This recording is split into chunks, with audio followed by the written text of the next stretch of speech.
All right, everybody, we are back. It is Jack Murphy. This is the Jack Murphy Live podcast. You can find me on Twitter at Jack Murphy Live. The website is jackmurphylive.com. YouTube, Jack Murphy Live. Jack Murphy Live everywhere. The book is Democrat to Deplorable. Check that out on Amazon. And if you're into masculinity, sovereignty, and brotherhood, check out the Liminal Order at liminal-order.com. Today, I have a very exciting and interesting guest. Some would say controversial. I'll say informative, interesting, curious, all kinds of things. I have the one and only Professor Aleksandr Dugin. How are you doing today, sir? Thank you. Thank you. How do you do? I'm doing very well. I really appreciate you coming on. Aleksandr Dugin is a philosopher and an activist, a professor, a teacher, a writer, a speaker. He's written countless books on politics and philosophy, including The Fourth Political Theory and Foundations of Geopolitics. We're going to talk about all that and some more.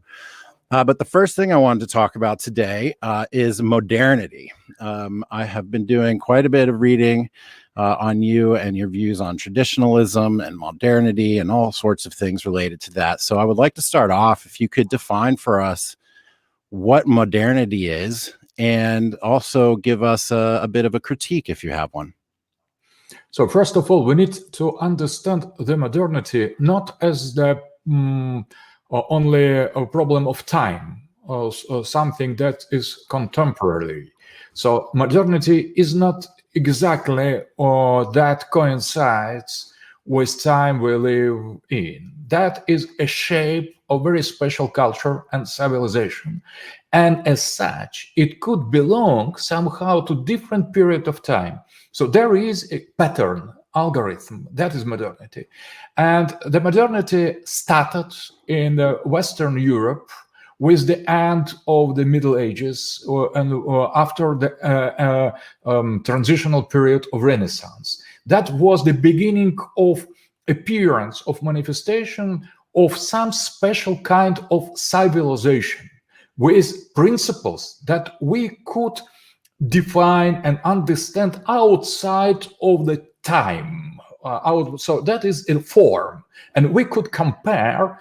The problem is how to define the modernity with what exactly do we need compare the modernity. And there is the main leading suggestion. Let us compare in order to understand the modernity with tradition or sacred. So modernity is antithesis, something completely opposite, contrary to the sacred traditional civilization.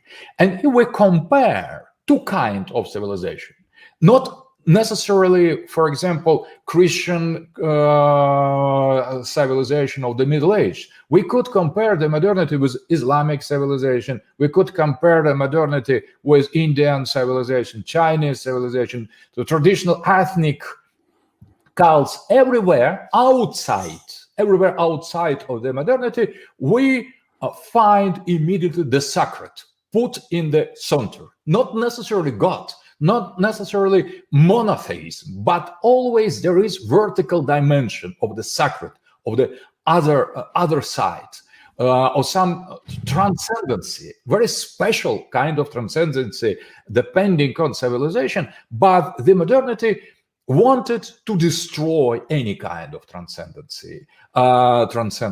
any kind of sacredness. So that was disenchantment of the world. So a kind of idea, invitation or insistence or imposition to regard everything that belonged or belongs to the eternity, to the verticality, as something inexistent. So that was a kind of tyranny of the time, tyranny of the becoming against the eternity, and that was total reversal of the all kinds of values accepted as basic in the world of tradition, of religion, of archaism, in every sense. So Is Modernity. there a universality in traditionalism? You make a comparison between modernity and traditional, where traditional has the sacred at the center, and then you say that the Chinese civilization, Indian civilizations have sacred at the center. Is there a commonality in traditionalism, or is there variety? Interesting point. When we are thinking only in the terms of the Christianity, of the Western Christianity, we are obliged to compare the modernity with Christianity. But when we get deeper in the essence, the very nature of the modernity, we understand that modernity is not a choice other from Christianity, but that is the choice outside of all kind of the sacred traditions. But these traditions can be very different between each of them. So the concept of tradition appears, manifests when modernity arrives. So it is very difficult to speak about universality of tradition when there is nothing except the tradition. So there could not be no traditionalism outside of the modernity. Modernity gives us the point of view to understand what is universal and common to all the traditions. But outside of modernity, we remark, oh, that is Islamic version, so it is incompatible with Christian vision of Holy Trinity. Or there is Chinese version, it is incompatible with monotheistic vision. Or there is Indian, and so on. But when modernity arrives as a kind of radical and absolute negation of the tradition, the concept of tradition appears in all its glory, I would say. So we could get to the universality of the sacred only with the negative help of modernity. So modernity reveals, as absolute evil, in my opinion, how beautiful, how happy, how profound and rich all tradition, any tradition is, not only our. For example, any tradition. So anything that predates modernity, anything that modernity allows us to reflect back upon. Is there a competition amongst traditional civilizations or traditional viewpoints or perspectives? Are they compatible? Do they compete? Is one more successful? Is one bring you more happiness or joy or whatever the goal may be? So first of all, when we put modernity outside, for example, if we discard modernity, we imagine that there is no modernity. Immediately, we will observe and remark, first of all, the competition. So a kind of competitions, kind of hostility, hatred maybe between different kind of tradition. But when modernity is here, it shows us how secondary are all these inner contradictions inside of tradition, because modernity gives us common denominator, because modernity negates all kind of tradition. It is not only against Christianity, not only against monotheism, it is against all kind of tradition, polytheistic, monotheistic, and that transform our proper understanding of what is tradition. And the second point you have mentioned, so it is not the kind of invitation to go back to in the time before modernity has arrived, because modernity is a form. We could regard the modernity as an island. Around this island, there is tradition, and not only in time, in space. For example, when we are speaking about the East and the West, modernity is the modernity in the West. And outside, in the same time, in the same physical time, material time, there could exist, and there exists tradition. Exists tradition outside. So there is a form. That is very important thing. So tradition, it is not necessarily past. Comparing with Western modernity, it is the past. But comparing, for example, with present day of Islamic civilization, for example, or traditional civilization of people of Africa, or with Hinduism. It is not, that doesn't mean that it is the past. It could be present, it could be future as well. So modernity is option. It is not kind of fatality. That was the option of the Western civilization in the certain moment when the Western man has decided to go that way. But that doesn't mean that there is no other way. That is decision, that was a choice, and we are under influence of this choice. And now we are coming to the end, the final result of this choice. I think that was a wrong choice, but we could prove that, test that, only when we are coming to the utmost results and consequences of this choice. We will see. Now we are in front of the last judgment of the modernity, whether it was good way or it was the way to the abyss. I'm absolutely sure, being traditionalist, being Christian, being conservative, that was and that is the way to the abyss. But it will be revealed. My opinion, it's my opinion. It's opinion of conservative part of the humanity. But we will see. All of us will get the final proof. Hey, we are definitely living in that moment right now. So my assumption from your reading and from what you said is that perhaps America is a manifestation of modernity. Is that right? At this point in time, like current America is sort of the genesis of modernity, stemming from, as you say, the Renaissance through the Enlightenment into, the migration to North America and the creation of the United States. This is a manifestation of modernity today. Is it the founding? Is it America as it stands? Where does modernity come in the context of the United States? First of all, I separate United States from the other America. The Spanish America was not so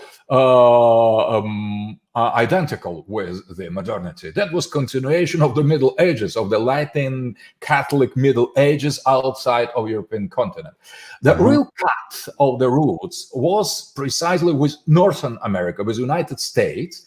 This structure was born with the modernity, but interesting. So that was in avant-garde of modernity. The American society was based precisely on Protestantism, on the rationalism, on the pragmatism, on materialism in some way. And the power of America is power of modernity. It is not the power of tradition, not the power of beauty. It is the power of material force, money, industry, technology, development, progress. So that is, we could not, hardly we could separate from American image all this material greatness. So the greatness of post-European modern society. But so generally speaking, you are right. So America was born with modernity. But today we have gone too deep in the modernity, and when we compare the principles of North American society with the new norm of the time of this time that has lost any relation to eternity. So this is totally free time, liberated time. This time is it is destruction, radical destruction. And when we compare this new version of modernity, a kind of post-modernity or contemporary state of development of modernity with American identity, we could remark that it is not so easy, because now the new conflict is the old modernity that represented by some parts of American society with new modernity.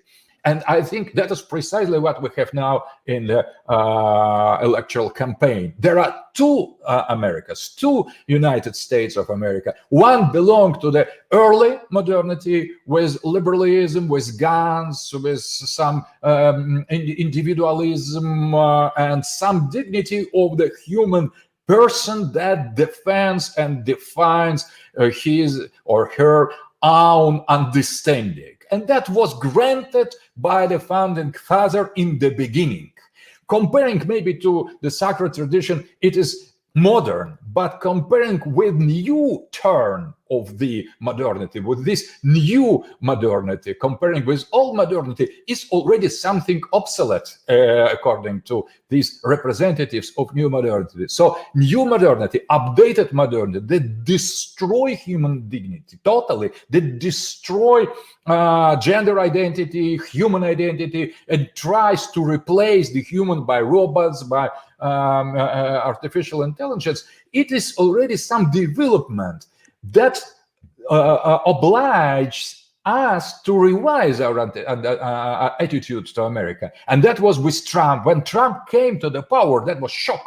So that was shock. Half of American population has voted against new modernity and defended old modernity. That is the very important, I think, on the level of the civilization, of the world history, very important sign.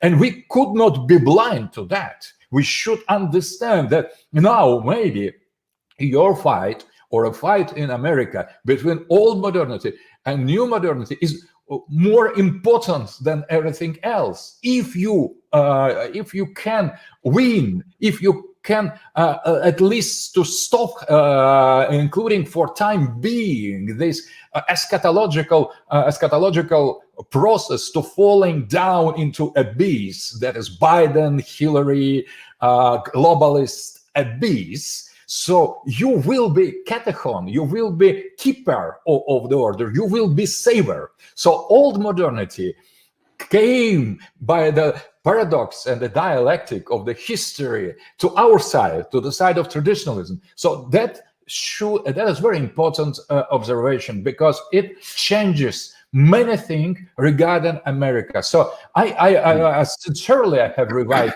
my geopolitical position. So I see geopolitics not only as external relations of heartland of Russia against Atlanticism. I see the same heartland in American Republican states, in the heartland of American continent. And I see coastal, the maritime sea power on the coasts of America, represented by the so-called blue states. So liberal geopolitics is something inner and not only external. So very, very interesting. So very interesting. And I think that there's a lot of things that you said there that we can find common ground on, which would be to say that the modern incarnation of American politics, with its erasure of gender and the erasure of the individual, which to me is a big deal. But I think according to what I've read from you, the individual is not high up on your list of priorities. We can talk about that in a minute,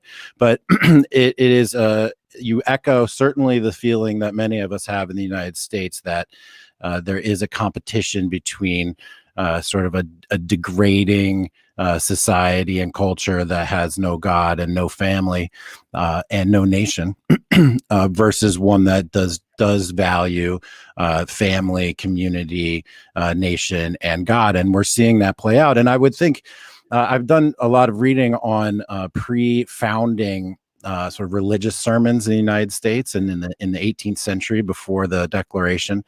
And it's clear that at that time in the United States, there were very extreme traditionalists and very extremely spiritual and religious people that came to the United States to have the freedom to express those religious ideas in their version of spirituality. And even to the extent that some of the settlers believed that they were founding a new Israel, they were Zionists, they were here to form a new grand kingdom. And America was founded, as far as I can interpret it, on a notion that there needs to be no intermediary between God and the people. previous civilizations had the king between God and the people, or the church between God and the people. But here in the United States, I think that we were looking towards a direct connection to God as a continuation of the Reformation, perhaps. And to me, that creates a special sort of spirituality that may not have been seen elsewhere. Do you have any comments or thoughts on that element of American tradition? So it's difficult to judge to me. I have searched in the beginning of the Reformation, and it was a very interesting point that before the Reformation, there were a kind of criticism of Catholicism in Europe from precisely mystical point of view, as Wycliffe, as Reims mystics, as Eckhart, Suso, or Tauler. So, and they were they have had very huge impact on Luther and Reformation. That was precisely demand to direct relations between man and God, outside, beyond all kind of intermediarity. So, and that was a kind of right aspect of Reformation. But trying to establish this direct link to God, and as long as I understand that the traditional collective identity of the church was split and destroyed, so the demand of the direct relation was very legitimate, and the criticism of degrading Catholicism was as well legitimate. But the result, above all with Calvinism and some other, there was much more devastating than creative. So that was the kind of balance inside of Protestantism.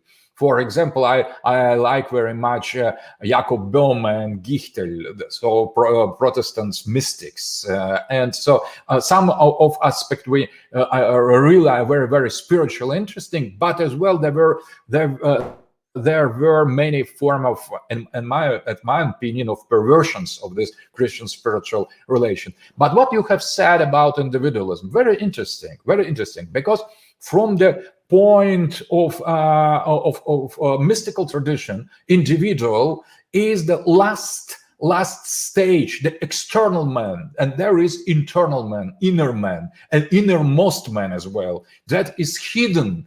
And the individual can be good when he is linked to something that is supra-individual inside of him, not outside, inside. So there is a very deep dimension that secures to individuality the real value, the value of expression on something more, of the inner freedom. But when you cut this tie between individual and its core, its hidden center, so individuality loses this spiritual relation, and very vulnerable from this time, and it could to be turn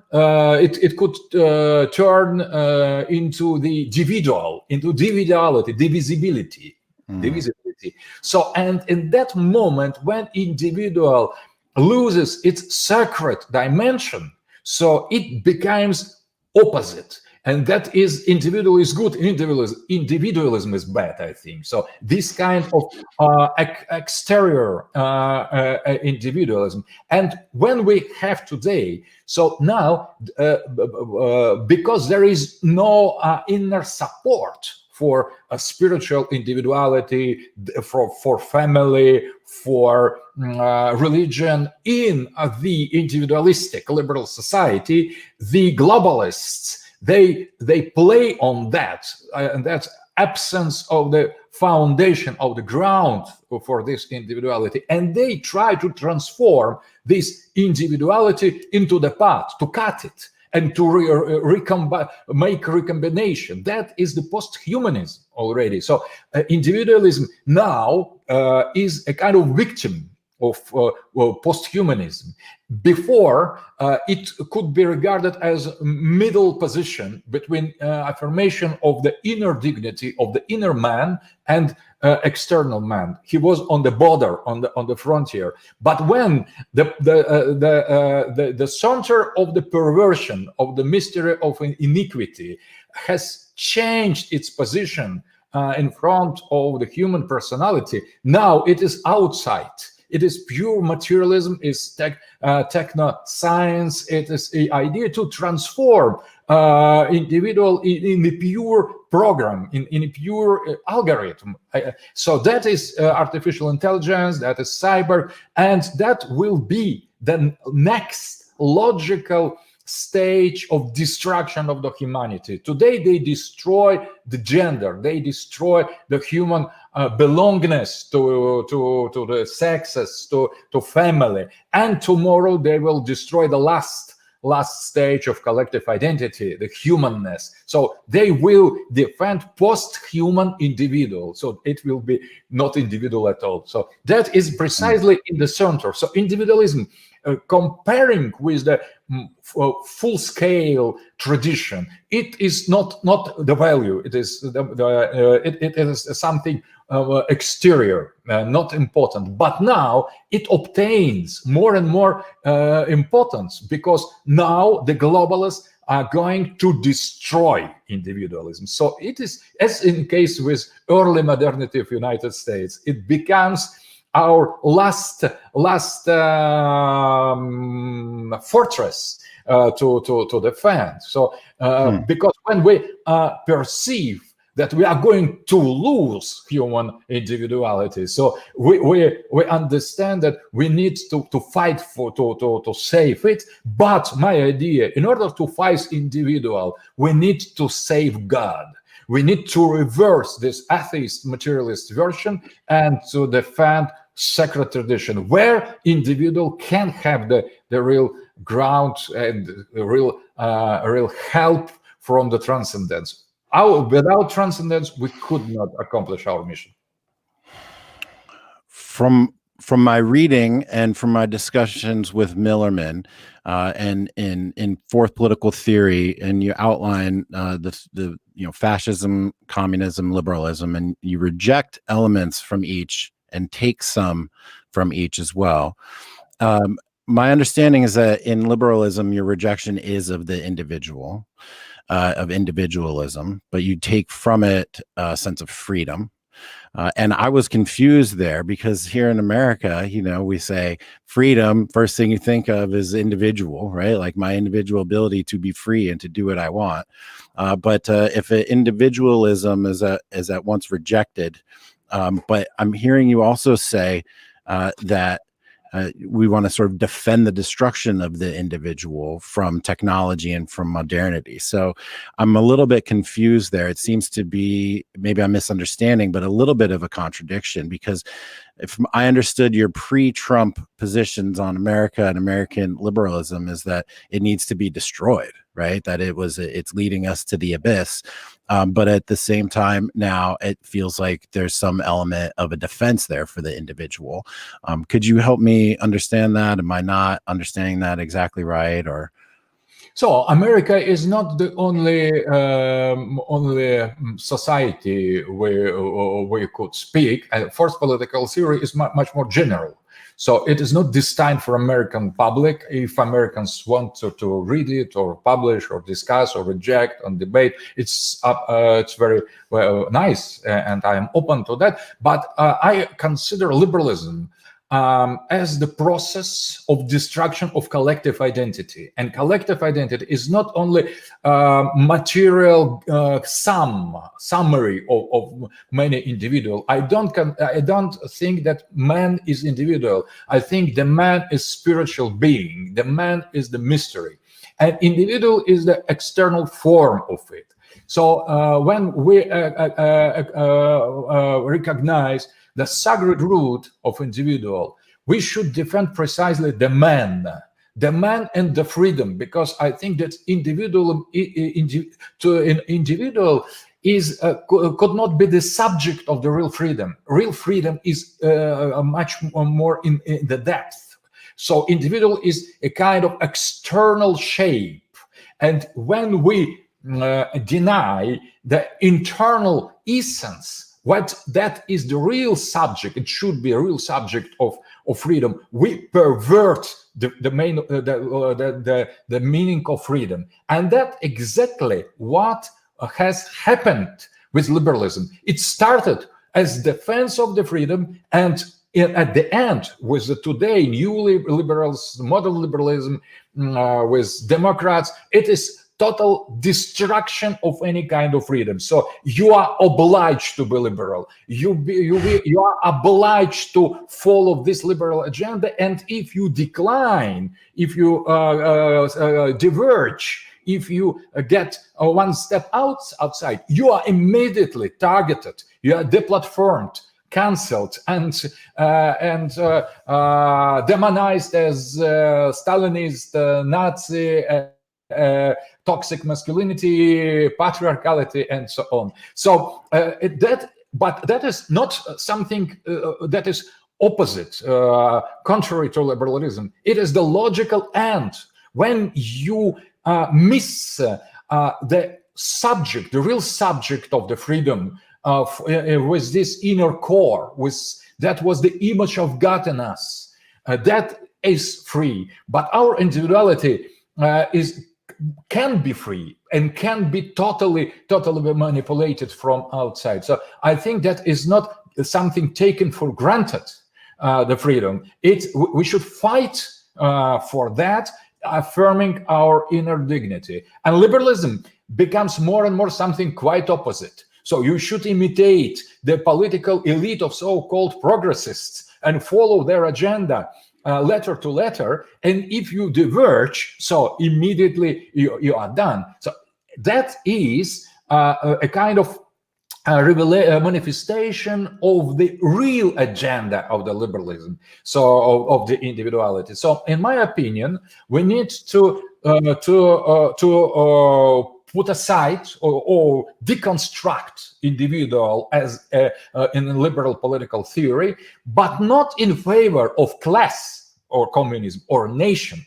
We need to reaffirm completely new understanding of the human nature. And I find this redefinition in Heidegger, in his being there, Dasein. It is existential basis. So Dasein is neither individual nor collective, nor racial, nor ethnical. It is something other. It is located in the essence of the being of a human. So that is not easy to grasp it, and it demands some effort. And in order to construct for political theory, we should overcome all this metaphysical superstructure, individuality, class, society, or ethnos, or nationality, or state, because the real nature of the man is otherwise, is elsewhere. And to find it, to reaffirm that with some philosophical methodology, not basing on vague presumption, intuitions, and so on. We have some method, phenomenological method. We have Heideggerian method. We have as well traditionalism of Julius Evola, René Guénon, that affirms the inner man. So we need to say, first of all, inner man, and not external man. And is the inner man universal, or do all of us have the same inner man? Interesting point. In my opinion, no. Or better, we don't know that, and we never will know that before we try.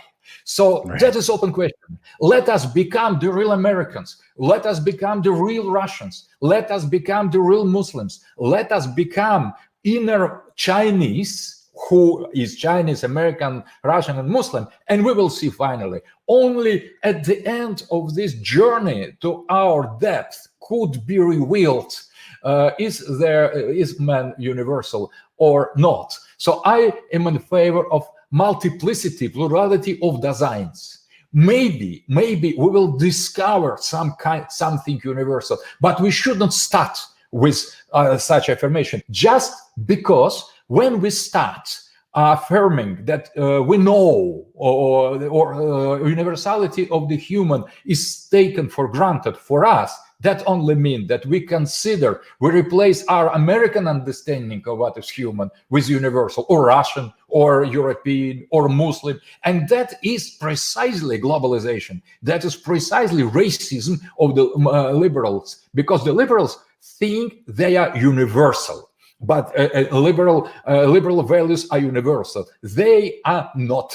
That is very important. So human rights are not universal, at least before we ask all type of society what they think about human, what they think about rights. And when we could compare and translate what they really have said about what they think about human, and not only big civilization, not only Chinese, Indian, Russian. We need to ask small tribes in Amazonian forests, what do you think? You are human. You are not the monkey. You are a real human. Please say us, what do you think about human rights? And we should explain and hear, not only speak, say, but hear what they will answer us. And only putting together and trying to recombine or compare, we could arrive to the real universal human right concept. Not when some group of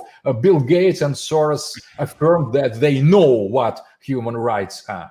So is there a universal morality? For example, if we go to an Amazonian tribe and they believe that it's the right thing to kill everyone over the age of 45, for example, and that's how they live their lives and their cultures and whatnot, does that earn them a seat at the table for this discussion as to what human rights are, or what the individual experiences are, or what a universal morality is? There a universal morality, or is it all relative, just based on your civilization or your group or where you live or where you're from? When we are not ready to speak with all human about what they think is moral, we could not pretend to universality. We are still in relativism, because if we don't feel ourselves ready enough to speak with some archaic peoples to discuss with them what is good and what is bad, so we just replace what we think is good and impose that in the colonial racist way on them. So there is no dialogue. So that is precisely what liberals say. So we conservative, we are in the position of these poor Amazonian tribe people. So they say, you believe in God, but that's prejudice. That is stupid. You shouldn't. You should believe in the progress and the technical development. You go to the church. Oh, how stupid it is. So you are underdeveloped white male cannibals,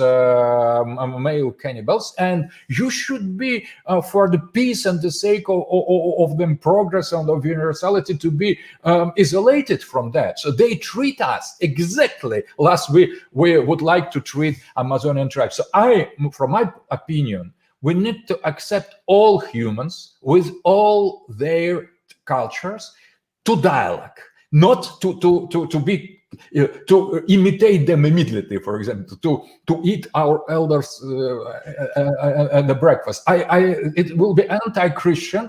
That doesn't fit us. But if we say, "Oh, you are stupid pigs, murderers, criminals, you treat your elders or your children in that way," so we are in the position of liberals. So let us them to continue. We need to be clear and sincere in our principles. So I think we could arrive to the universality only by affirmation of our own particularity, of our church, our tradition, our roots, and by this way, closing more and more to the center, to the innermost core of our own identity, we could maybe arrive to the point to understand the deep identity of the other. Because judging from outside, it is not correct.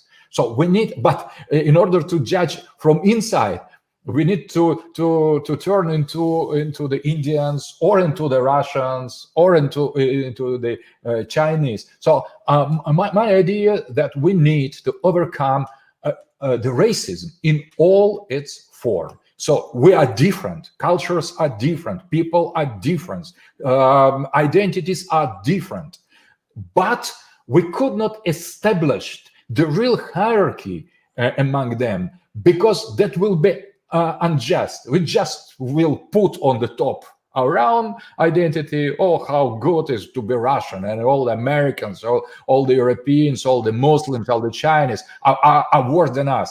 That is racism that I hate in my own people, in my culture. So I think that racism has nothing to do with the legitimate defense of the deep identity. So I love my people. I consider and respect all the other people, but I could not affirm that our people is better than any other. It's my people. I will die for it, but I will defend its identity. But I could not say it's better. It is impossible to say. It's unscientific. In a multipolar universe, in a multipolar world, is that not an inherently competitive world that then establishes a hierarchy? This is what I'm interested in. One angle is if you have multiple areas of influence, multiple civilizations respecting their inner selves, expressing their own values and identities and their own version of the sacred, if there's multiple of them existing, are they not in a competition? Are they not forming naturally a hierarchy? Do we not see this in nature as well? I think that is a kind of open issue. For example, if we consider pre-Columbian world, that was multipolar world, pre-Columbian, with Chinese Empire, Indian state, Iranian Empire, Persian Empire, Arab Empire, Russian Empire, Turkish Empire after that, after Arabic, European Empire, and Aztec Empire, Incas Empire. So the people lived in these civilizations. Each of these civilizations represented the pole. Did they compete? Somehow, did they exterminate themselves? Not at all. War or peace was the role. Neither war nor peace. Combination. So competition, hierarchy, I don't think so. Because every Christians thought they were much higher than the rest, but the Chinese, on their part, they thought they are much higher than Indian or the European. So the hierarchy can be kind of ethnocentric illusion and has such status in that multipolarity. I don't think that when we are dealing with the diversity, that leads to extermination, war. Sometimes yes, sometimes no. But when we are living in the liberal world, we have the war, we have the destruction, intervention, we have the humanitarian bombardment. We had last century two huge world war, precisely with democracy, liberalism. So I don't think that globalism save us from the destruction, from wars, but we need to put the peace and the war in the natural limits. So we should establish a kind of order of the respect of some rules based on power. So that is why each civilization should have some serious weapon in order to defend its sovereignty and independence. So hierarchy based on power. not the necessary hierarchy, independence based on self-defense, independence and sovereignty based on self-defense, and not necessary hierarchy. For example, I don't think that civilization has these self-destructiveness inside of it. It could be hierarchy leads to some univocal submission of parts of the people and top position of the other. This hierarchy, whether it is based on the pure power, it is bad. But when a hierarchy is based on the hieros, on the sacredness, on the philosophical, metaphysical position, it's not necessary that it will lead to such physical oppression or physical competition. So I think I'm in that sense Platonist. I think that philosophers should rule, and philosophers will understand better when it's time to go to war and when it's time to stop.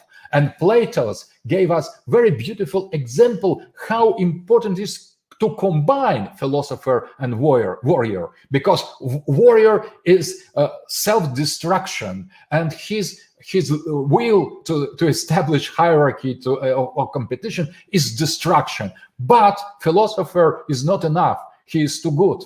Plato says he is too good, he is too kind, he will destroy its own society with that kindness. So we need a mixture between serious intellectual philosopher and brave warrior. This combination is necessary to balance the peace and war, and to put the war in the just limits, and to revive the pure philosophical intellectuality with some passion, warrior passion. So we need to accept both the thinker and the warriors in the organic and balanced proportions. It's Platonic. Right. Man, there's a lot. There's a lot there. It's so many questions I could ask, but I'm going to move things along just a little bit here. You said that when Trump was elected, that changed everything from your perspective, and I would like to maybe point out that prior to that, I had called for to support anybody that was against American liberalism, whether it's fostering racial divides within the United States, or egging on other dissident factors, or anything else within the United States that might lead to the end of this liberal hegemony. But now you've said that since Trump was elected, that changed everything for you. Can you explain how your thinking may have changed since Trump was elected, and would you still call for supporting those same divisive elements within the United States? Black Lives Matter, anti-fascist, Antifa, anarchists, etc. What changed, and how would your prescription change? First of all, my idea to help with all our means to destabilize United States of America, these words were written in the beginning, in the 90s, in the beginning of the 2000s, when American society seemed to be very, very consolidated, totally devoted to globalism, and when the change between Republicans and Democrats changed anything at all, didn't change anything at all. So that was right. the same strategy, the same values, the same globalism, right or left, but with the same consequences. So that was analysis, and these globalist United States of America hugely attacked Russia in order to destroy, for example, just now, this support for the Navalny, who is nobody, zero person, but all the West supports Navalny with no support inside of our country. We have many criticism against Putin now, and that is growing, but Navalny has nothing to do with that. He is totally outside of any political agenda. But when the West, with so big voice, vehemently, tries to support some zero, that is intrusion, that is intervention in our inner politics. And how stop it? Let's try strike back. Let's weaken the enemy who is not the enemy, but who behaves himself or herself as enemy should be considered enemy finally. So nothing personal, I would say. And all this reaction of the West or United States during 90s when we had Yeltsin, trying to demonize more and more, supporting Chechenian separatists, everything against Russia, against our identity, our sovereignty.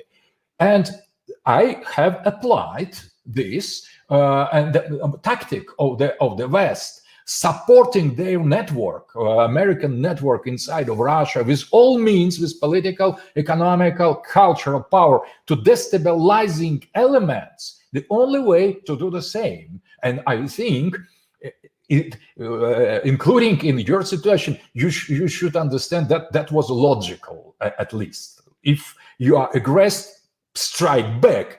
Otherwise, you will be killed, just killed and controlled. And but when Trump came to power, we had the proof, not just sentiment, feeling, sympathy, or some inclination or intuition. We had the proof that half of American society is radically against this interventionist, globalist, liberal agenda. So that was the very important sign. So I has rethought, I have revised my attitude.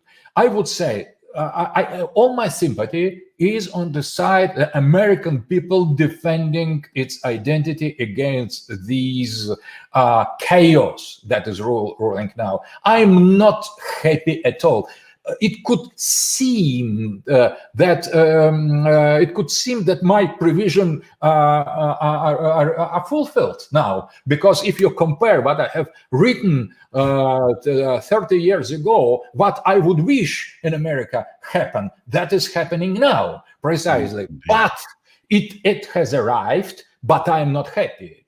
I rather feel a solidarity with traditional American, white, black, Spanish, all kind of real normal people defending your values, your traditions, your principles, including when I'm not so much fond of them. So that is up to you to love your history, your heroes. It is maybe for myself, they are not so much hero, but I respect. And I am deeply involved morally and emotionally with your fight to save your country from the hand of the people that will bury it. So I'm absolutely sure if Biden wins, there will be no United States. Maybe for multipolarity, it's not so bad, but it is immoral. Immoral because I see the real people, the real society, the people very close to psychologically to myself, fighting today for the dignity, for the morality, for the family, for identity. So Democrats try to destroy totally American identity, including philosophically, culturally. They try to change, to develop, so-called, to put the American society in the progress. But what they get, they get only destruction, chaotic, robberies, so murders.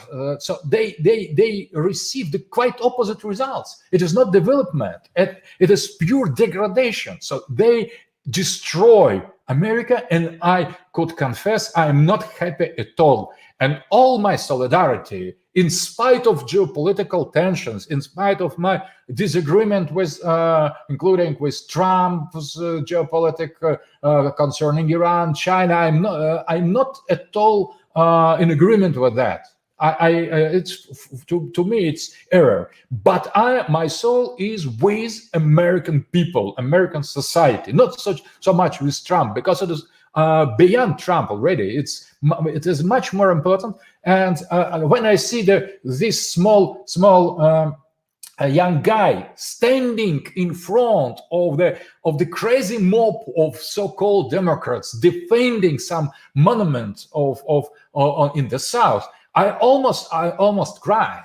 So he defended my position. So I wish to be in his post, to defending my heroes, my identity against this demonic, absolutely destructive crowd. And that doesn't mean that I'm very happy with American history or slavery. I don't like slavery, absolutely. As Northern Americans, by the way, as the serious part of you, and you fought against that. So we need to put everything in a correct historical position. And I would not blame the black people, for example, African American. Absolutely, they are victims, but they should try the way to establish their own identity, to promote their own legitimate rights, in not to be tools of this globalist group that don't care absolutely about them and about their values, about their lives. The huge, rich billionaires as Soros, White, and totally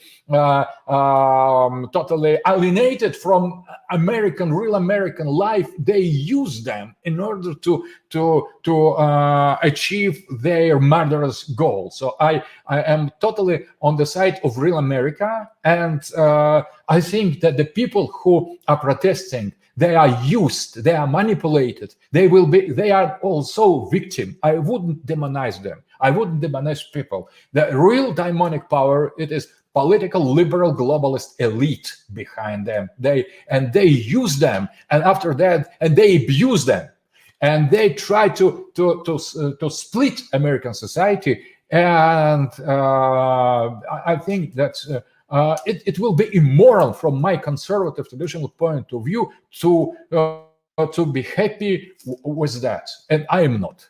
Yeah, I think we have some agreement there for sure. The people protesting, the minority groups, Black Lives Matter, these people are being used.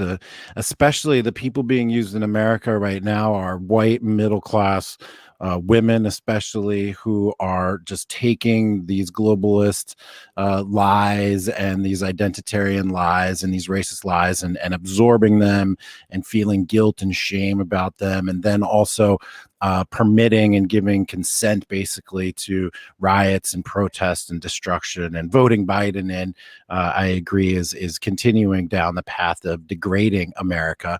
I'm happy to hear about your evolution in thinking, which I admire, and all great thinkers evolve their thinking as things change, right? Like the facts change, things change on the ground, and therefore you have new positions. And so I commend you for that, and I appreciate that. When you speak of an American culture that you relate to, or an American tradition that you relate to or support, what does that look like to you from your perspective? Could you describe what an American traditionalism is, or what America is, or what an American identity is? What does that look like to you? So after having written the book on American identity, I have written 24 volumes about all civilization. That is called Noomachia, the war of mind, or the war of intellects. Noomachia, 24 volume. One of this volume was dedicated to North American identity, and when I started to write it, I had little sympathy, to say the truth, with America as the creation of modernity.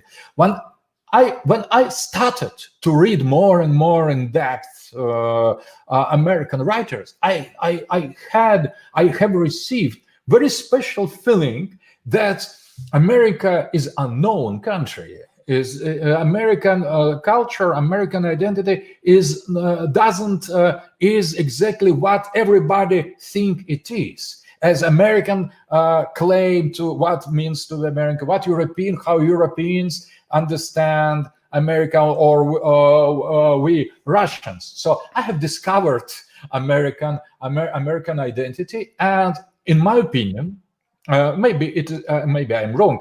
Just my opinion, my observation that American identity is rooted in the pragmatism. But what is pragmatism? It's not Anglo-Saxon utilitarianism, not at all. That's not about utility of the things, but that is about the action. Pragmatism, a Greek term, it is the action. Pragma, prato, practic. So practice in its essence is a kind of application of metaphysical approach. So they could not be practiced without theory. But if you call for the pragmatism, for activity, you could do that in many ways. And you Americans, you do that in very, very interesting ontological field. You affirm you are totally free inside of yourself. So there is no prescriptive knowledge about your subject, because you could pretend to be everybody you want. God, Elvis Presley, Mickey Mouse, perversion.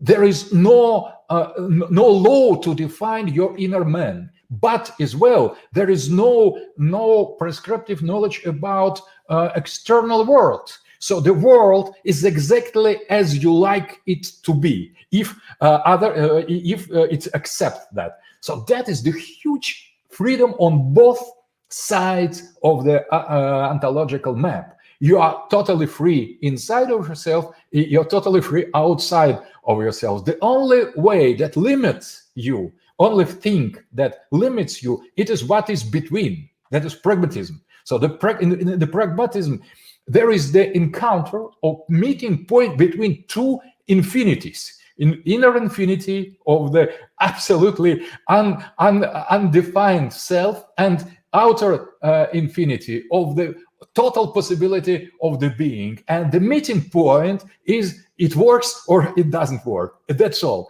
But that could lead to the worst, and that could lead to the best. In Emerson, for example, in your Thoreau, as well in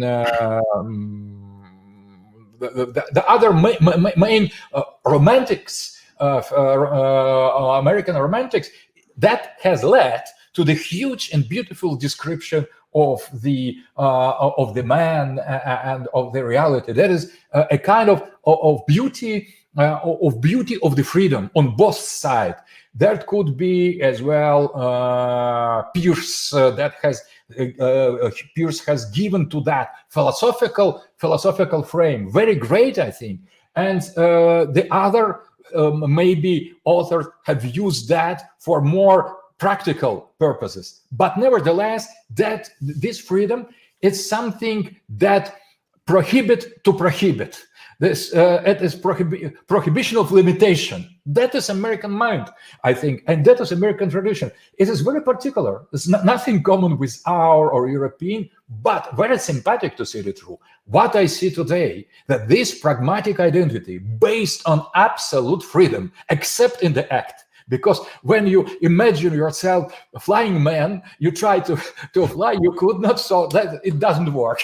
So, but it is not a problem not to try more. So that is purely American. Go ahead, try more. Maybe your wings were badly made. So it is a very, very sympathetic feature of the real American mind. Now, new liberalism, new globalism destroys precisely this identity.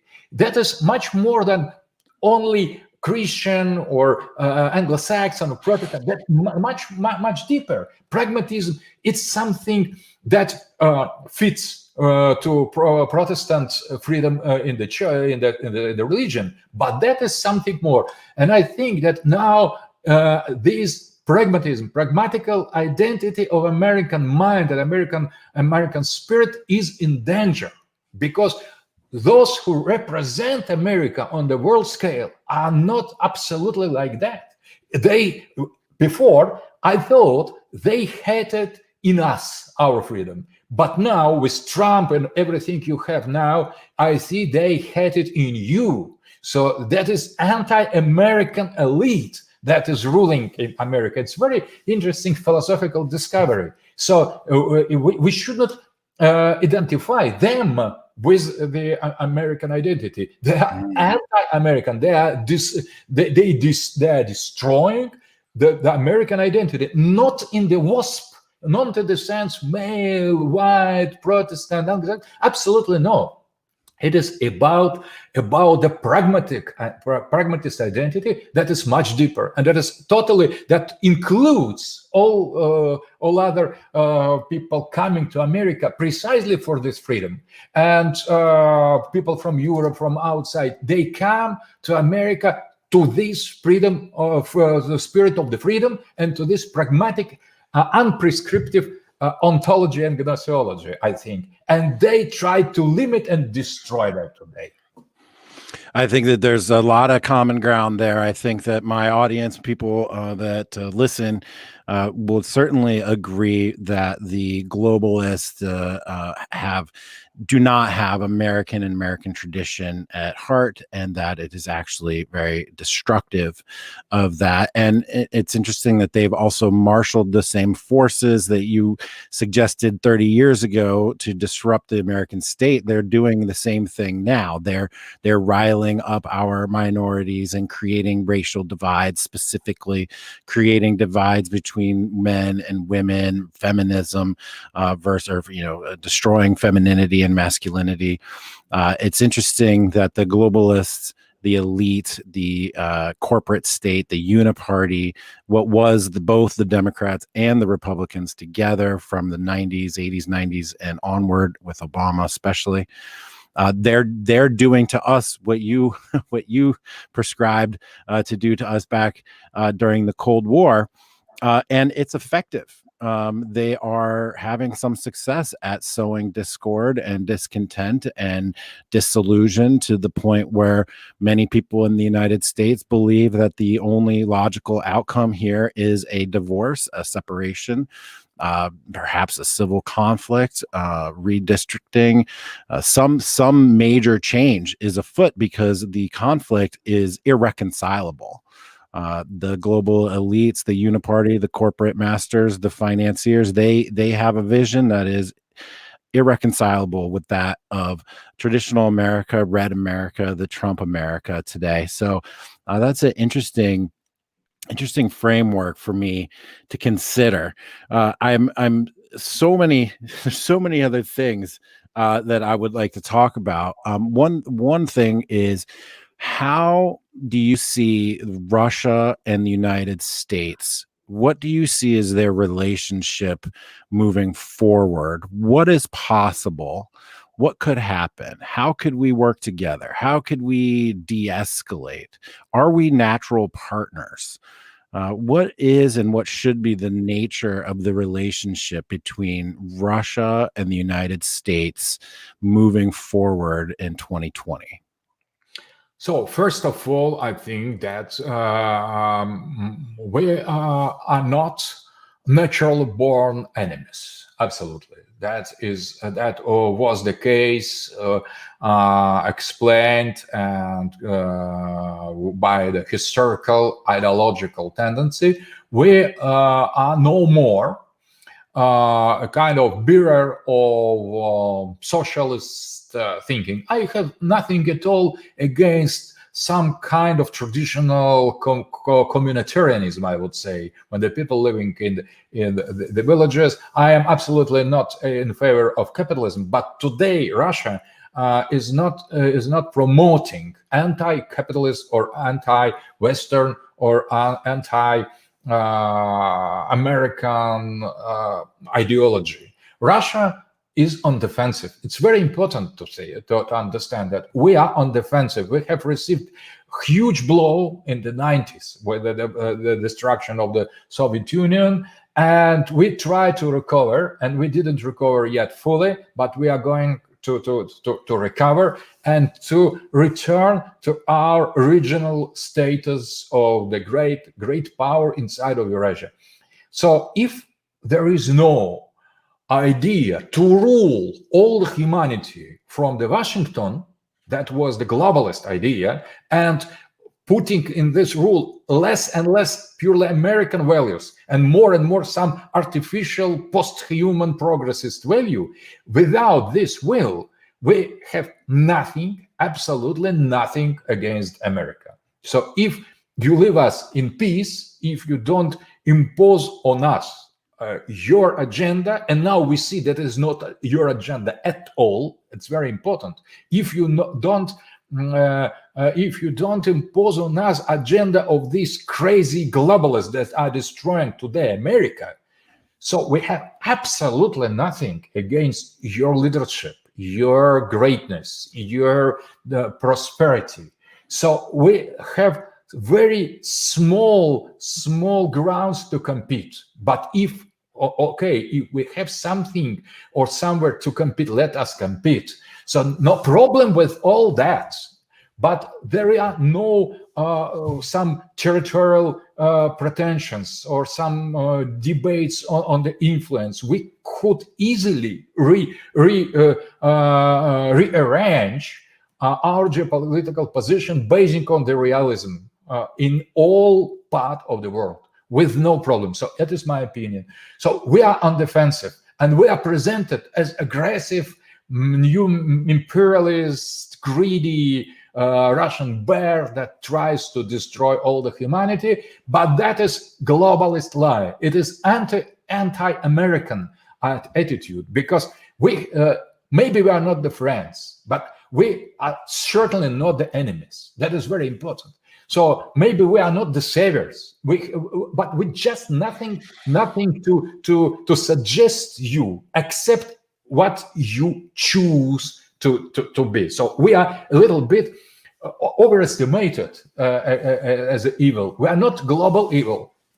We just Russian, and I think to put us in the normality. It will be much better and much more useful than to continue to make the kind of absolute evil where it is not. And try, I think, basing on intuition, understand that very well. Stephen Bannon understands that very well.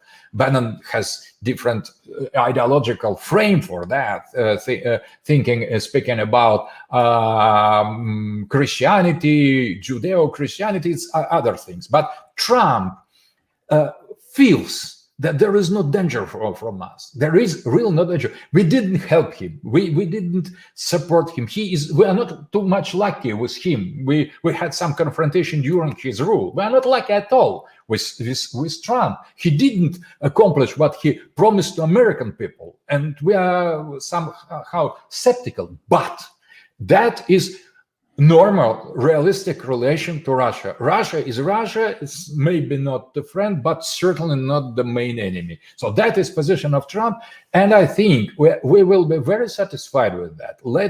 Take us as we are. So, and we will help you. We will realistically think where you need really help, and when maybe we will not help you, maybe we will. So that depends on many circumstances. But the Russia is other. We could not apply to Russia American values. But today, these values or measures I will put under question in your country as well. So with Trump, I think if he wins, and I hope he wins, and I wish he wins, and we will be on the same turn. Not too friendly, not too close, disputing some issues, maybe confronting in some territories, but we will not come to the war. With this crazy maniac Biden, who seems to be quiet and old and totally incompetent, but he is the front figure of very, very toxic and very aggressive groups.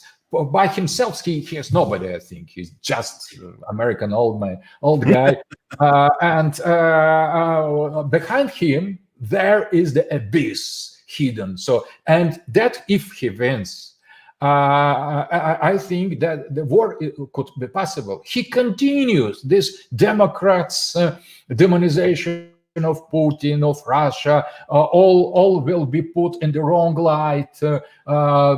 Fake news from liberal mass media will orientated at and aimed to demonize more and more Russia. And you finally, America will believe in this wrong image. So if you need a friend, you will receive the friend. If you need, the enemy, you will receive the enemy. If you want to go war with someone, somehow you could create, you could imagine, shape it. So if you have a will, strong will to start the atomic war, you could get it outside of. We would avoid it at any price except the total submission to globalists. That is the only way we could not accept. All other price we are ready to pay in order to avoid that. But I fear with this crazy maniacs as globalists, we could be obliged to accept this suicidal challenge. So I think that is up to you Americans to save the world now. If Trump is not the savior, but he is not the killer of the humanity. He gives us the time to respire, to breathe. With him we could breathe. Without him, I think we will be not able to breathe. So yeah. Breathe is about Biden, not about some policeman. So we can't breathe with globalists still continuing to define our life, and that is why I think you need to stay strong because they could try. The Democrats could try to steal the elections. They could that. So they already have affirmed. I have written that they will not recognize the victory of Trump. They have called already just before election that it is fraud, electoral fraud. It is already committed in their disdain for the reality check. They already affirm. Russia has already intervened in favor of Trump. Russia already has stolen the election, and they don't recognize this electoral fraud just before elections begin. So, and I think that maybe there will be no absolute peace and friendship and happiness and happy marriage between Russia and the United States if Trump wins.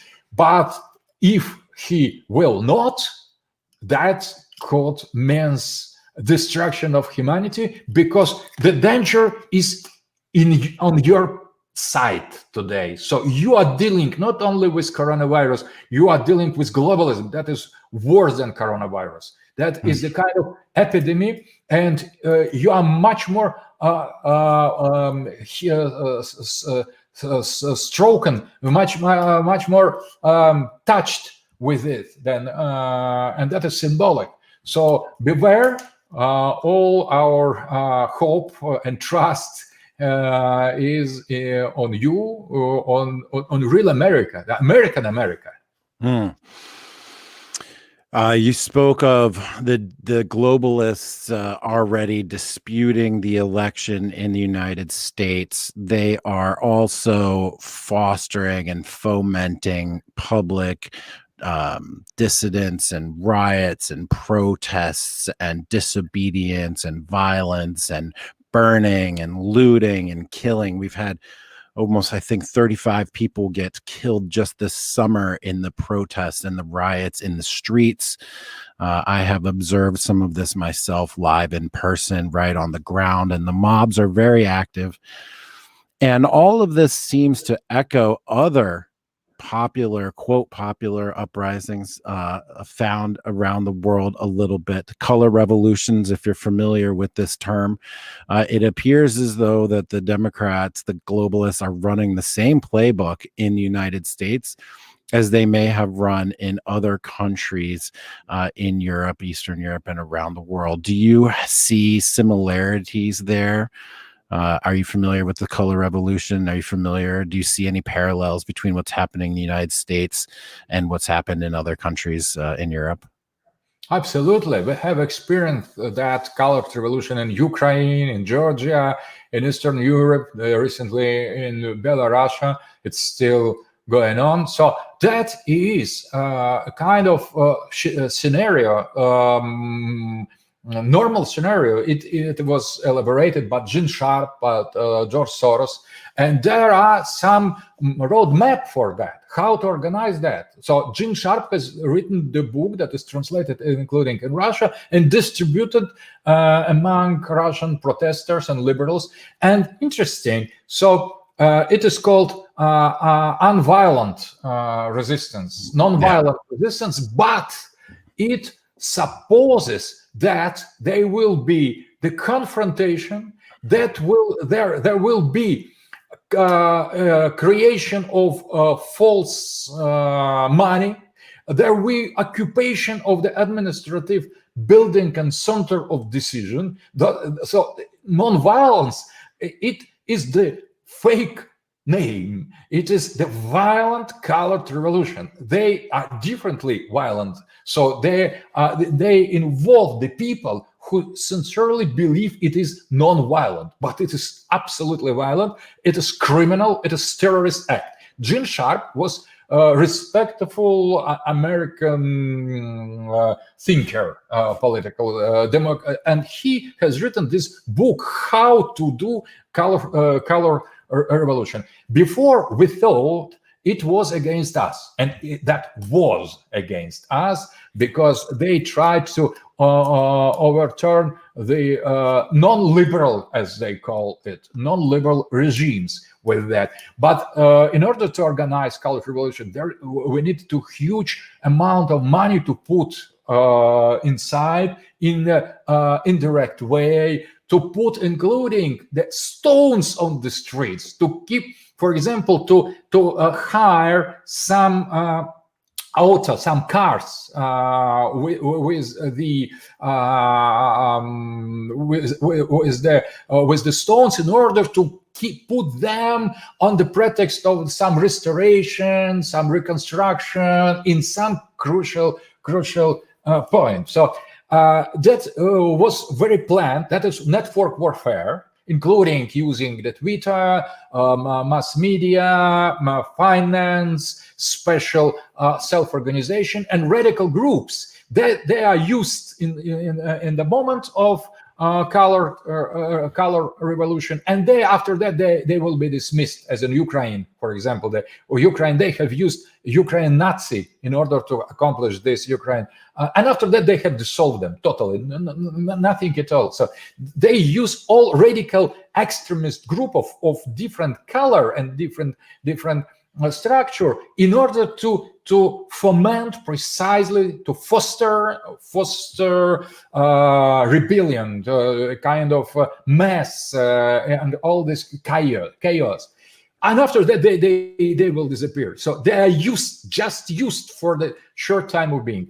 And we never thought that it could be applied to the United States. What we see, what is going on in the United States, that is a repetition of American scenario to overthrow hostile, non-liberal, anti-American regime. And how mass media treat Trump, discussions with Biden, how Biden has treated Trump, it's precisely application of the rule of color revolution against, this time, against the half of America.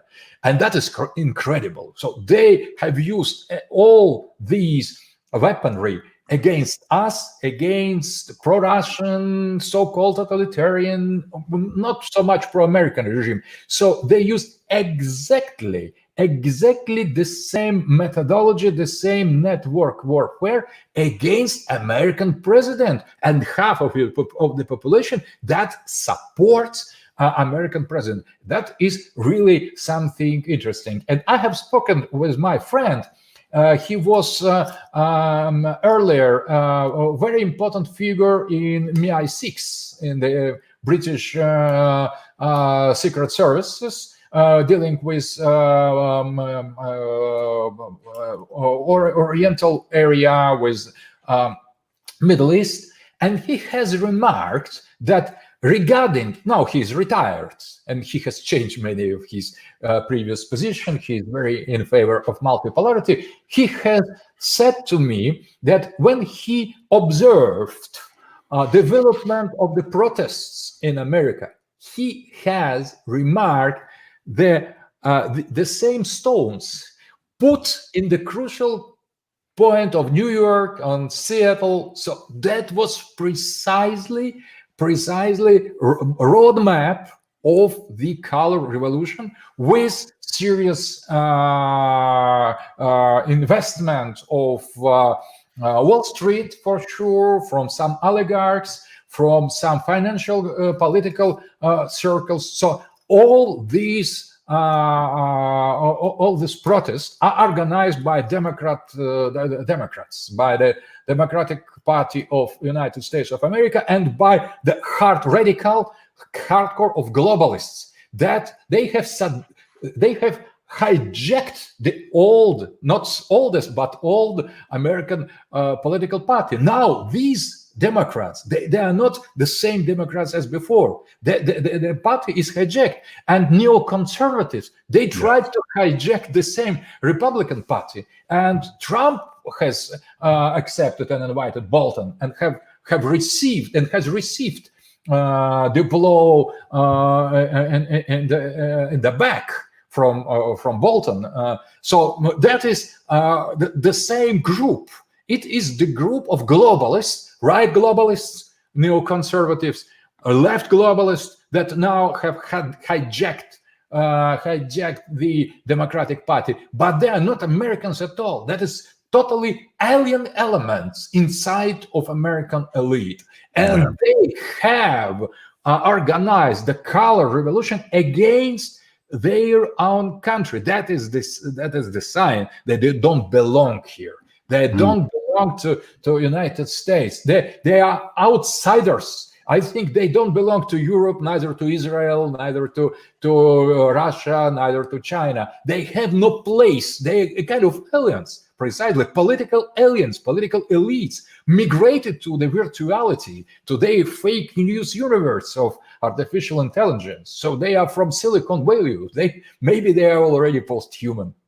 A friend of mine is a writer, and he calls them the bug men, and they are definitely that. Aliens. They are not part of our American tradition. They do not have America's interests at heart.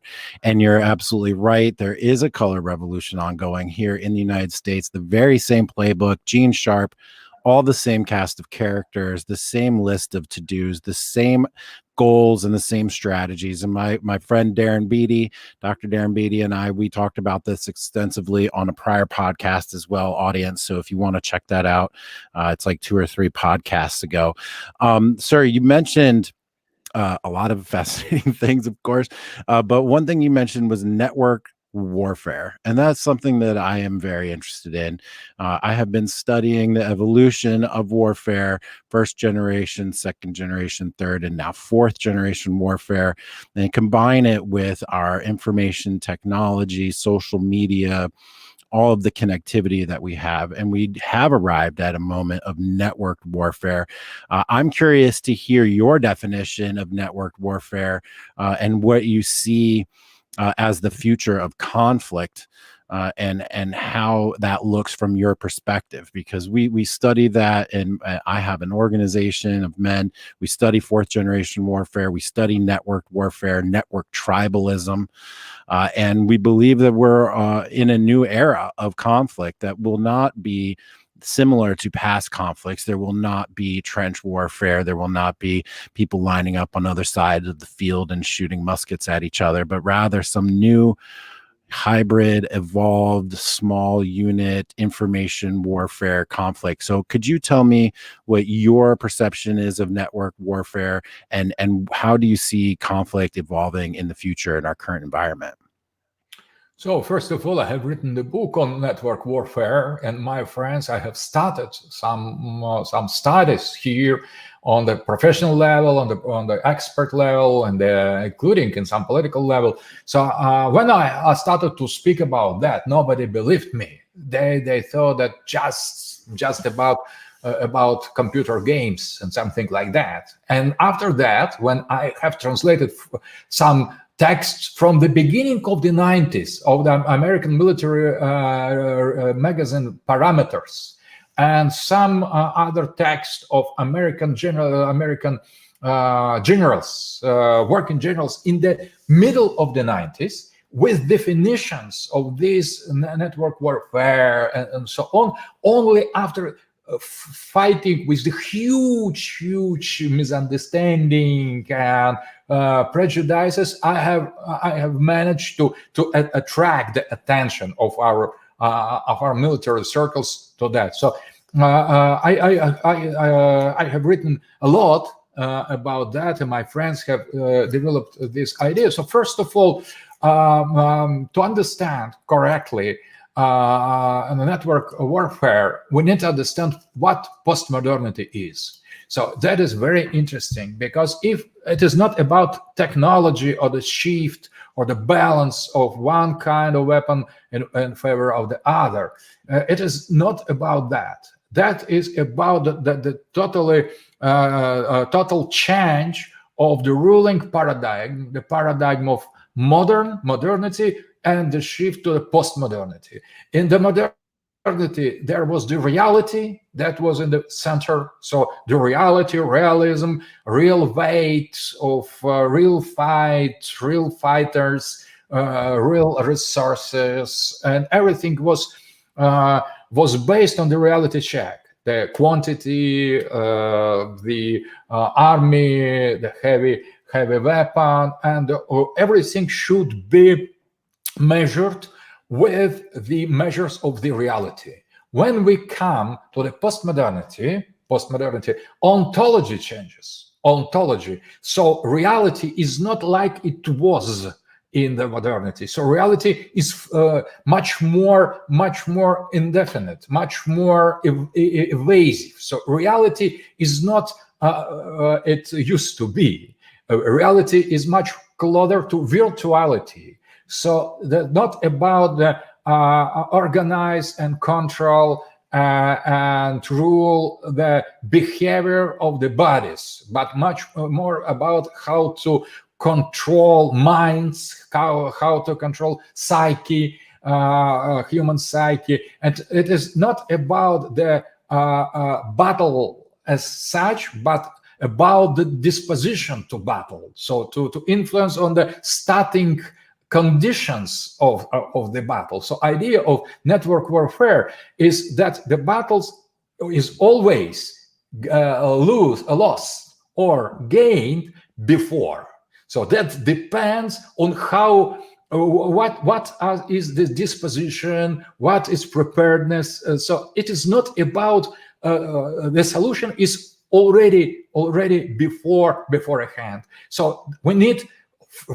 From that point of view, it is not about who has lost and who has gained, but how it is explained, how it is exposed. So that is virtuality. So the virtuality is not only premise to gain the war, but is as well the consequence. If you gain the real war and you are described to lose the war, you are a loser. So that is the law of postmodernity. So everything has shifted from the reality to the information, to media, to networks, and that reality is almost disappeared, has almost disappeared outside of these dispositions, of this dispositif, French word, behind the words, behind the currents and ocean of misinformation, disinformation, and finally, the concept of information has changed also, because information without some goal to inform has lost its meaning. There is not about the truth, that is about the victory. And if there is no truth and only victory, that is really important. So you are seduced somehow to lie and put the lie on the lie on the lie, and finally you are not lying anymore because there is no truth. If there is no truth, there is no lie. There is only informational war. So that is post-modernity with structural linguistic, with gnoseological process, with psychological adaptation of the some processes on this software level and the hardware level. Doesn't mean anything anymore. So you could have the big army, the fighters, the brave fighters, and you will lose before first shot of the gun or the rifle. So it is from drones using something unhuman. So that is post-human, the shift or migration of the human warfare to the post-human warfare, from the modern real to the virtual, and that redesigns the shape of the war. So what was in the center is moving to the periphery. What was outside of the war is inside or in the center. So mass media, network warfare, social networks, all information, economy as well is secondary, because if you could be very rich, but if you don't control some informational currents, some channels information, so your richness could not be of use at all. So it is not about money. That is not about resources. The network warfare, it is about of the control of mental sphere. So mentality, it is inside of mentality finally. So that is so no need to kill each other if you could get a result without shooting the other or spending the power and time. So that is, I think, network warfare is transforming in the epistemological war on the control of the mind, of the brains of the people. And I think finally it could be put in the cyber sphere totally. So in spite of controlling the body, there will be control of the minds, embedding the people into some neural structure, neural network, or some artificial intelligence, and these artificial intelligence will be the new war, the field of war. Totally new. So we just in the beginning, in the process of this migration from the reality to the virtuality, but that explains the main tendencies in the development of the strategy of the strategical thought of the network warfare. So I'm following that, and that is precisely very serious shift. So that in fact, that is the end of the traditional war we knew. Yeah. So I agree with all of that. We live it. We're experiencing it every day. It is part of my job to fight against some of those forces, misinformation, disinformation, try to help people make sense of the world in a deliberately polluted information space that has a bunch of trash and garbage and misdirection all thrown in on top of us to try to confuse and bewilder us and to strip us of our power. A question came to mind. In the old times, traditionally, a warrior is a very specific thing. You can look at somebody, you're like, that's a warrior. And they have certain virtues and certain powers. What does a warrior look like today in networked warfare, in conflict? Is there a new version, a new archetype of warrior in this new world, a new avatar of a warrior? What is a warrior today if the old conflict, the old way of settling things is no longer? Very interesting. I thought about many times. So traditional warrior as the man whose vocation is death. And death, it is applied to other and to himself. So that is mutual. So he is ready to kill, he is ready to die. And both, that is relations to death. He is totally, the warrior is totally devoted. The death is the wife or bride of warrior. So he is totally devoted to one thing, and mutuality, to kill and to die, is inside in the center. So that is real marriage with death. And that is why warriors should be brave. And that is why they risk their life. So Nietzsche has said, you say, has Nietzsche, that the good goal makes the war noble. No, the good war makes the goal noble. So that is a kind of insight of the real nature of the warrior. So warrior is not about the just or unjust case. The warrior is about the death. And that is why we could remark and say that, oh, that is warrior. Because we feel, we see, we experience this special, somehow intimate relation to the death. What is going today? With arrival of network warfare, we have the type of the covert warrior.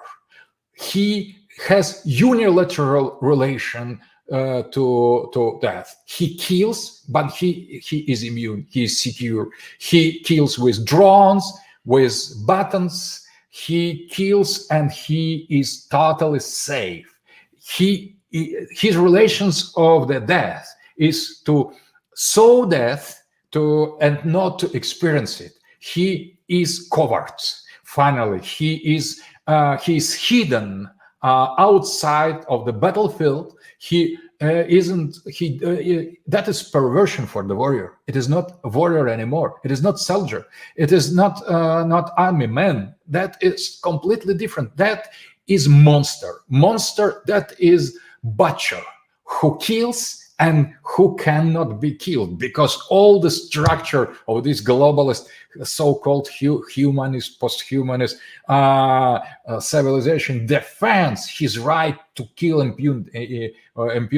So that is, I think, the deep degradation of the relation of the man to the death. And that means that relation to the life is perverted.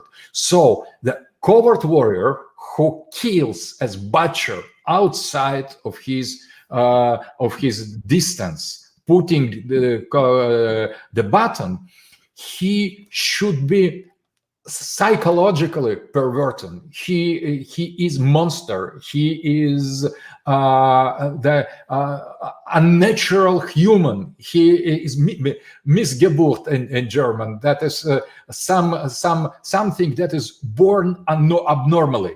So that is a kind of that is not human, kind of, because to experience death, it is as well on the border to be human or not. It is just very special position. It is human, but is the path, the step to something outside of it, and that is very noble, I think. So to be it is the heroic. It is not calming. It is disturbing. Heroism is disturbing. Warrior is disturbing person, but butcher is sick person. So it is really sickness. So I think this shift from the disturbing heroism of warriors toward this sickness of the butchers, killing outside of the possibility to be killed, that is an ontological and anthropological change in that. So, for example, Hillary Clinton can kill only when she is outside of the distance, when she is immune, when she is safe, and she is killer, the real killer, but perverted killer. And I think Trump, when he will be challenged, he would fight as the man. So that is interesting. He will fight. He is aggressive. He could kill, but he could die. And they prefer the situation when you certainly will die and your killer certainly will not. That is outside of the war. And that is extermination. That is why I think that this extermination camp is realizing today with the globalist technologists, the technocentric killers. And that changes the nature of the real warrior, and that perverts the soul of the soldier. I think we are losing the soldier. So wonderful answer. Thank you very much. There has traditionally been a balance between priests, warriors, and mercantilists. If the warrior is changing fundamentally, does this change the priest and the mercantilist as well? Yes, but the priest is totally lost already in the modernity. So there is no place for the priest, for the sacerdotal position. So the priest, we have lost the priest long ago. So modern priests are not anymore the real priest, because if they would behave as a real priest, they will be not tolerated by this democratic society. They should reveal the people the reality of the transcendence. But in the world where there is no transcendence, it is impossible. So I don't think that really mercantilists were the third functions. I think peasant. And the problem that we are losing the peasantry. The peasants were the more general third function in the European societies, and we are losing agriculture, because agriculture, that is the way of life. It is not about the profit. It is not about products to eat. It is about life. It is about the relations with nature, with the family, with the animals, with the wild nature or cultivated nature. And that is way of life. That is the image of the man. So most of our society were traditionally peasants, and that was important. And when merchants appeared, they have marginalized the peasants. And that was already a very bad turn in their reality. And so I think the merchant is a kind of abnormality, as, for example, new warrior. So a peasant is the health position. So why I think so important now in your fight is the American farmers. So farmer, it is a kind of noble creature. It belongs to the traditional normal society. Farmer, he is responsible. He has animals, has family, has church. He lives in community. It is communitarian way of life. He is alone, but inside of some community with personal relations and with gun. that is very noble. And I think that is aristocracy of the peasantry, the real aristocracy, the best example of the humankind. It is precisely peasantry. And we have lost as well the priests, and we have lost the peasantry. Now we are losing the soldiers. So all our traditional functions of our society we are losing them. So, and in spite of them and their place, we are dealing with some perversions, with some degraded. There are no more the real priests. There are some half-priests, simulacrum. There are no more soldiers. There are no more peasants. And what about merchants? I think they could be honest and respectful people, but not in the modern economy, but it's totally virtual and based on the fraud.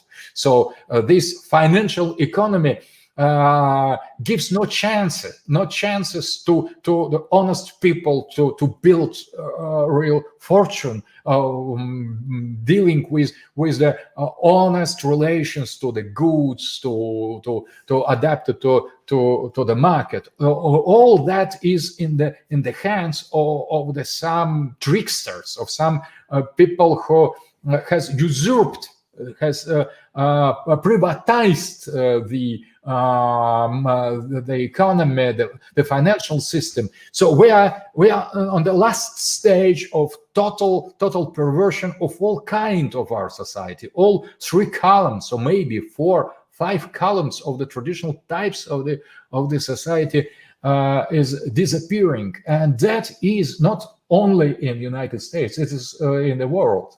In the Europe and Russia as well, we experience the same. We have lost our peasantry during communism.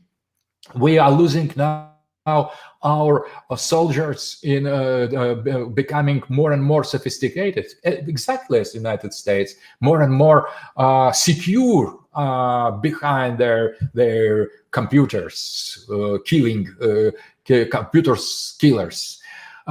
computers. And maybe we have just Christian Orthodox hierarchy that tries to fulfill the mission of this transcendence. And that is maybe the last thing we have conserved from the past. But as well, it is very difficult to pretend to believe into eternity in the world that mocks, everybody mocks on eternity. So they should be real heroes, these priests who defend the faith, their creed, their belief in God and in eternity in Christ. So, but I think that is the proof, that is the final test of the humanity, how we could defend traditional values in the totally anti-traditional milieu and anti-traditional ambience in the situation. That is the final test. Right. So this brings the question, of course, now if the priests, the warriors, the peasants are now perversions or lost, and those are pillars of society, what do we do? What do we do as people, as individuals? Like, what do we do moving forward? So I see no other solution as to stay loyal, to stay strong, defending eternal truth. And we could say in the name of the eternal truth, because we believe as Christians in the eternity and in the truth. And we could be put, as we are effectively, in fact, we could be put in the being where there is no truth, there is no eternity, only time and falsification, and lie. But we should not give up. We should not incline. We should fight not for the small part, only, for example, for the family. It's good to fight for family, but it's not enough. It's good to fight for patriotism, but it's not enough. We need to promote, to stay strong, defending all the complex of traditional values. That is more difficult things. We should not be specialized. For example, you defending family, you are defending patriotism, you are defending Christianity, you are defending geopolitics, and so we need to unite that. We should be total integral men. We should fight for an integral conservation, restoration, and revival and rebirth of normality, human normality, our normality, not parts of it. So that was, as long as I understand, that was the main failure of the traditional conservatism. The conservatives accepted at a certain point the status quo of the progressists, and they fight on the new conditions already defined by progressists. So, and they would say, oh, we could not defend the church, let us defend the nobility. We could not defend peasantry, let us defend something, man-woman marriage. And so we are giving up our position. So we could not, we should defend everything, not part, everything from the beginning. So that is not about conservatism. I prefer to use the term conservative revolution. So we have lost so many centuries ago the normality. So we could not just pretend to control what we yet have. We need to restore, revival, rebuild, reimagine, recreate. We should finally recreate normality, not only save it, but to build it, to construct. So we should be proactive. We should be offensive in some way. So we need to promote our values in spite of all the wrong image. And we have humanity on our side, because the absolute majority of the humans are not ready to be led by globalists and to abyss. They could not understand the real proportions, the real meaning of what is going on. But instinctively, they're on our side. So we should be brave, we should be offensive, we should go forward, go ahead, as Americans say. We should go ahead, not defend, we should attack. We should install and defend our values with notwithstanding of their demonizing. And I wish this optimistic vision of the future, because the eternity, as Müller-Vandenbroek has said, is on our side. Wonderful. Well, thank you very much, sir. I have a million more questions. We could talk for hours longer, but we have come up on about 2 hours. So I would like to wrap this up and just say thank you very much for being open and being willing to share your ideas and discuss them with me. I think that there's a lot of common ground. I think that there's certainly a vibe in the United States where we're understanding that new isn't always good and the past isn't always bad. And I think that's something that we need to focus on and pay more attention to. So, Aleksandr Dugin, sir, I really thank you very much for your time. Thank you. Thank you to the audience for listening. Please follow me on Jack Murphy Live and check the podcast for this to be coming out in about a day or two. Aleksandr Dugin, sir, thank you very much. I hope we have a chance to do this again. I appreciate it. And again, thank you. Thank you. It was a pleasure. Bye-bye. Bye-bye.